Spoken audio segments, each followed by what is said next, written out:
জননেত্রী শেখ হাসিনা তৃণমূলের প্রতিটি নেতাকর্মীর সাথে তিনি যোগাযোগ করেছেন এবং নেতাকর্মীদের ঐক্যবদ্ধ করার চেষ্টা করেছেন, যার ফলশ্রুতিতে আজকে আপনারা দেখতে পাচ্ছেন যে আওয়ামী লীগ, যুবলীগ, ছাত্রলীগের নেতাকর্মীরা রাজপথে নেমে এসেছে এবং যার ফলশ্রুতিতেই আজকের এই মিছিল।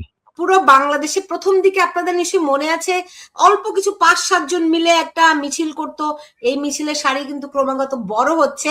আমি প্রথমে একটু যেতে চাই জহিরুল ইসলাম শাহীন আপনার কাছে, কারণ আমি জানি আপনি একটি মিছিলে অংশগ্রহণও করেছেন এবং অর্গানাইজও করেছেন।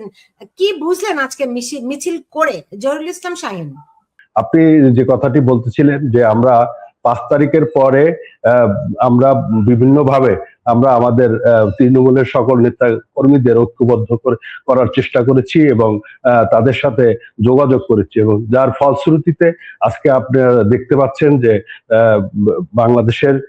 বাংলাদেশের বিভিন্ন স্থানে আজকে মিছিল হচ্ছে এবং আপনি যে প্রথম যে মিছিলটি দেখিয়েছেন সেই মিছিলটি কিন্তু আমাদের পটুয়াখালী জেলা ছাত্রলীগের সভাপতি সাইফুল ইসলামের নেতৃত্বে পটুয়াখালীতে এই আজকের যে মিছিল, সেই মিছিলটি এখন চলছে। জি জি জি এই মিছিলটি পটুয়াখালীতে আমাদের জেলা ছাত্রলীগের সভাপতি সাইফুল ইসলামের নেতৃত্বে ঢাকা পটুয়াখালী হাইওয়েতে আজকের এই মিছিলটি অনুষ্ঠিত হয়েছে এবং 5 তারিখের পরে বাংলাদেশের মানুষ যেভাবে বাংলাদেশ আওয়ামী লীগের নেতা কর্মীরা অত্যাচার নির্যাতনের শিকার হয়েছেন এবং তাদের জীবন নাবিশ্বাস হয়ে উঠেছে এবং দীর্ঘ 21টি মাস আপনারা জানেন যে 323 জন আওয়ামী লীগের নেতা কর্মী জেলখানায় এবং মবের শিকার হয়ে মৃত্যুবরণ করেছে এবং হাজার হাজার নেতাকর্মী জেলখানায় অত্যাচার নির্যাতিত হয়েছে। সেই কারণে আজকে আমাদের নেতা কর্মীরা আর ঘরে বসে থাকেনি, তারা তাদের সকল শক্তি ঐক্যবদ্ধ করে আজকে রাজপথে নেমে এসেছে এবং আপনি একটা জিনিস বিশ্বাস করবেন যে শুধু তৃণমূলের কর্মীরাই না, আমাদের মাননীয় সাবেক প্রধানমন্ত্রী এবং দেশরত্ন জননেত্রী শেখ হাসিনা তৃণমূলের প্রতিটি নেতাকর্মীর সাথে তিনি যোগাযোগ করেছেন এবং নেতাকর্মীদের ঐক্যবদ্ধ করার চেষ্টা করেছেন, যার ফলশ্রুতিতে আজকে আপনারা দেখতে পাচ্ছেন যে আওয়ামী লীগ, যুবলীগ, ছাত্রলীগের নেতাকর্মীরা রাজপথে নেমে এসেছে এবং যার ফলশ্রুতিতেই আজকের এই মিছিল। জি জি, সৈয়দ আশফাকুল ইসলাম টিটু, আপনারা কিভাবে সংগঠিত হচ্ছেন? আমি জানি যে 5ই আগস্ট না 4ই আগস্ট থেকে আপনার পরিবারের উপর এক ভয়াবহ বিপর্যয় নেমে আসে, আপনার বাড়িতে আগুন দেওয়া হয়, সেখানে বেশ কয়েকজনকে পুড়িয়ে পিটিয়ে গলা কেটে হত্যাও করা হয় আপনাদের বাড়িতে, কারণ সৈয়দ আশরাফের উপর তাদের একটা বিরাট বড় ক্ষোভ ছিল, সেটি আমরা বুঝতে পারছি। আপনারা কিভাবে এখন এই জঙ্গিদের বিরুদ্ধে সংগঠিত হচ্ছেন?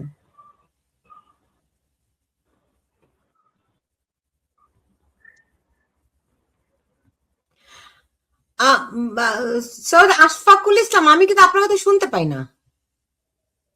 ওকে, এখন শুনতে পাবো, বলুন আপনি। আসসালামু আলাইকুম সুলতানা আপা, আপনাকে এবং আপনার মাধ্যমে আপনার দর্শকদেরকে আমার শুভেচ্ছা এবং সালাম।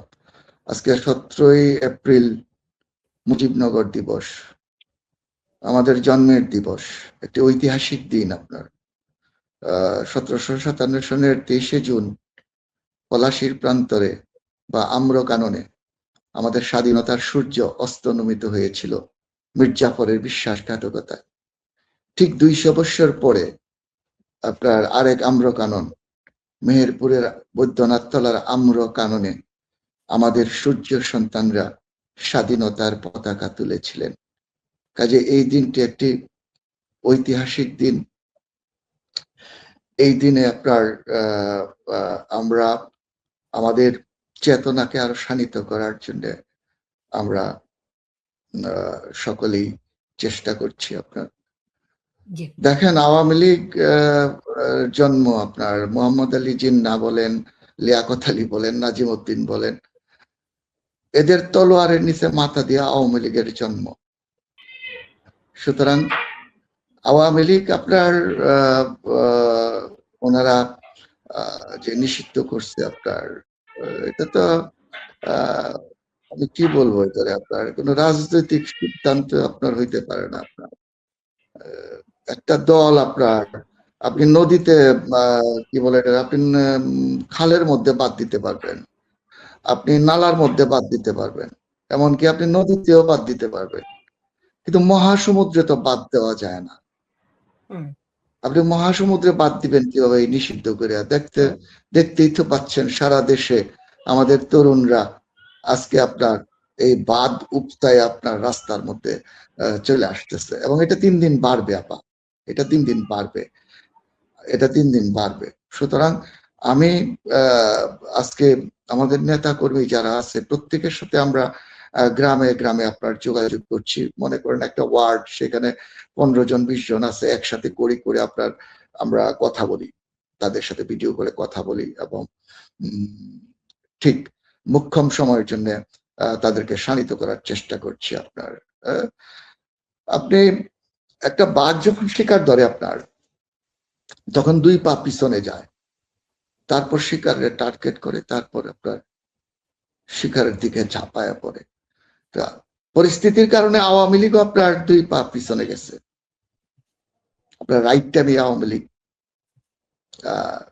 তার সঠিক কাজটা করবে, এবং এটার পূর্ব লক্ষণ, ছোট ছোট লক্ষণ হলো এইগুলি। আপনার ছোট ছোট লক্ষণ, প্রথম 7 জন, তারপরে 20 জন, তারপরে 50 জন, 100, আজকে 200, 500, 1000 থেকে 1 লাখ, এইভাবে আপনার আশা করি আমরা সংগঠিত হচ্ছি। জি, আলাবক্স তাহের, আপনি নোয়াখালীতে রয়েছেন, আপনার এলাকার কি পরিস্থিতি বলুন তো? জি আপা, আমি নোয়াখালী, আমার বাড়ি হচ্ছে নোয়াখালী কবিরহাট কোম্পানিগঞ্জ, যেটা বাংলাদেশ আওয়ামী লীগের সাধারণ সম্পাদক জনাব ওবায়দুল কাদের সাহেবের এলাকায়। আমি এই মুহূর্তে ঢাকায় অবস্থান করছি। তো আমি আপনাকে যে বিষয়টা বলতে চাই সেটা হচ্ছে, আসলে কেন রাজপথে আওয়ামী লীগকে ইদুরবার গতিতে নামতে হচ্ছে। আপনারা দেখেছেন আওয়ামী লীগ কিন্তু বিগত 12ই ফেব্রুয়ারি নির্বাচনের পরে আওয়ামী লীগের নেতা কর্মীগণ তারা মনে করেছে যে ইউনূসের এই সরকারের পরে একটা গণতান্ত্রিক অবস্থা বাংলাদেশে চালু হবে, এবং সেটা একটা গণতান্ত্রিক, যদিও এই নির্বাচন নিয়ে অনেকগুলো প্রশ্ন আছে, তাদের নিজেদের মধ্যেই তারা নির্বাচনকে নিয়ে অনেকগুলো প্রশ্ন তুলেছে। তো আমি সেদিকে যাচ্ছি না। তো সেই ক্ষেত্রে আপনারা দেখেছেন নির্বাচনের পরে কিন্তু আওয়ামী লীগের নেতা কর্মীরা ধারণা করেছে তারা একটা গণতান্ত্রিক অধিকার তারা পাবে। গণতান্ত্রিক অধিকার বলতে আমরা বিশেষ কোনো সুবিধা বর্তমান সরকারের কাছে আমরা ওই ধরনের কোনো বিশেষ সহায়তা সুবিধা আমরা চাই না। আমরা চাই যে একটা মৌলিক অধিকার, আমরা আমাদের রাজনীতি করার অধিকার। আমাদের নেতা কর্মীদের বিপক্ষে যে লক্ষ লক্ষ মামলা দেওয়া হয়েছে, আপনারা জানেন ইতিমধ্যে কারাগারে আওয়ামী লীগের 160 জন নেতা, এমপি, মন্ত্রী সহ, বিশেষ করে শিল্পমন্ত্রী নুরুল মজিদ হুমায়ুন সহ আমাদের যে 160 জন নেতা কর্মী মৃত্যুবরণ করেছে, এবং আমাদের যে সাংসদগণ দীর্ঘ 18-19 মাস তারা কারাগারে আছেন। এবং আমাদের নেতা কর্মীরা তারা এক একজনের বিপক্ষে 10, 12, 20, 25টা পর্যন্ত মামলা দেওয়া হয়েছে। মামলাগুলো জামিন করার পরে আবারও জেল গেটে তারা যখন আসে তাদের বিপক্ষে সোনের দেখানো হয়। তো আমরা ধারণা করেছিলাম যে অন্তত বিএনপি এসে একটা গণতান্ত্রিক আচরণ করবে, আমরা আমাদের স্বাভাবিক আইনি প্রক্রিয়ায় আমরা আমাদের মামলাগুলো এবং আমাদের এই যে পরিস্থিতির মধ্যে 5ই আগস্টের পরে, বিশেষ করে আপনি জানেন লক্ষ লক্ষ নেতা কর্মী, আজকে আমার যে ভাইয়েরা আছেন, আওয়ামী লীগের নেতা কর্মীদের কোন সামাজিক, রাজনৈতিক, অর্থনৈতিক এবং পারিবারিক জীবন বলতে 5ই আগস্টের পর থেকে আর কিছু ছিল না। তো সেক্ষেত্রে এই দীর্ঘ 19 মাসে গত 3টা ঈদ আওয়ামী লীগের কর্মীরা ঘরে ফিরতে পারেনি, বাড়িতে গিয়ে পরিবার পরিজনের সাথে ঈদ করতে পারেনি। তো সে অবস্থা থেকে সবাই একটা আসলে স্বাভাবিকভাবে আমরা রাজপথে এসে এই সমস্যার সমাধানের আগে আমরা কিন্তু ধৈর্য ধারণ করেছি। কিন্তু আজকে আমরা যেটুকু প্রত্যাশা করেছিলাম বিএনপি একটা গণতান্ত্রিক আচরণ করবে, এবং নির্বাচনের পূর্বে বিশেষ করে আজকে প্রধানমন্ত্রী তারেক জিয়া, যিনি নির্বাচনের আগে তিনি বলেছেন তিনি, এবং বিশেষ করে বিএনপি যেটা শহীদ রাষ্ট্রপতি জিয়াউর রহমানের, তিনি বহুদলীয় গণতন্ত্রের প্রবক্তা বলে তারা যেটা দাবি করে, এবং বিএনপি তার 29 দফাতে তারা সেখানে রেইনবো নেশন নামে তারা একটা 29 দফাতে তারা বলেছেন, এবং তারেক জিয়া নিজেও বলেছেন তিনি কোনো রাজনৈতিক দল নিষিদ্ধ চায় না। তো এ সকল কারণে আসলে যদিও নির্বাচনটা আওয়ামী লীগ ওইভাবে প্রতিরোধ করেনি, কিন্তু আওয়ামী লীগের সাধারণ তৃণমূলের অনেকে স্বাধীনতা বিরোধীদেরকে তাদের যে উত্থান, তাদের যে আস্ফালন, সেটা মোকাবেলা করতে গিয়ে তৃণমূলে অনেক বুঝতে পেরেছি যে আপনারা বিএনপি সরকার আপনাদের প্রত্যাশা পূরণ করতে পারেনি, আপনারা যেই গণতান্ত্রিক আচরণ আশা করেছিলেন সেটি পূরণ হয়নি। জহিরুল ইসলাম শাহীন, তো এখন আপনারা, আমি জানি যে বাংলাদেশ এখন ভয়ঙ্কর এক সংকটের মধ্যে, সেটি হচ্ছে গিয়ে মাইলের পর মাইল জুড়ে পাম্প গুলোতে মানুষের লাইন, কারণ তেল নাই, গ্যাস নাই, দিনের মধ্যে 7 থেকে 8 ঘন্টা, আর কোথাও কোথাও আরো বেশি বিদ্যুৎ থাকে না, মানুষের নাভিশ্বাস উঠে গেছে, জিনিসপত্রের দাম তো আছেই, প্রায় 200-র মতো শিশু টিকা না থাকার কারণে হামে আক্রান্ত হয়ে মারা গেছে। এরকম একটা অবস্থায় আপনারা যে রাজপথে নেমে আসছেন, মানুষ আপনাদেরকে কি বলছে? আপনাদেরকে, আপনি যখন আজকে, আমি জানি আপনি আজকে মিছিলে গিয়েছিলেন, সেখান থেকে কি সাড়া পেয়েছেন?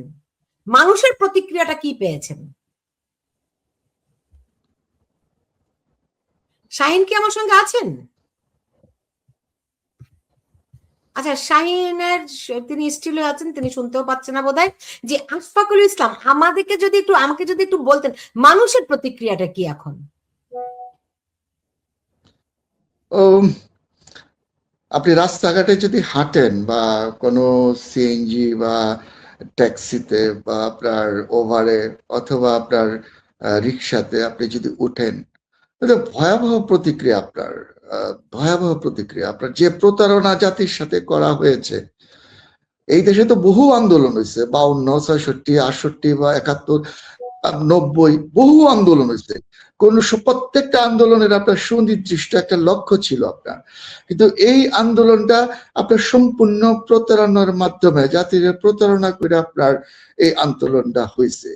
এবং আন্দোলনের নামে মানুষরা আপনার এই যে 7.62 রাইফেল দিয়ে পিছন দিক দিয়ে গুলি করে মাইরা মানুষরা খেপায় আপনার একটা প্রতারণামূলক স্বাধীনতা বিরোধী চক্র একটা আন্দোলন করছে আপনার ছাত্রদের নাম দেয়া। তো আজকে মানুষ সেই প্রতারণাটা ধরছে, এবং আমাদের ইয়াং জেনারেশন যারা আছে, যারা গিয়েছিল আপনার, তারাও কিন্তু আপনার আজকে মর্মে মর্মে আপনার উপলব্ধি করতেছে আপনার যে এটা কত বড় একটা প্রতারণা আপনার এই স্বাধীনতা বিরোধী চক্রের ছিল।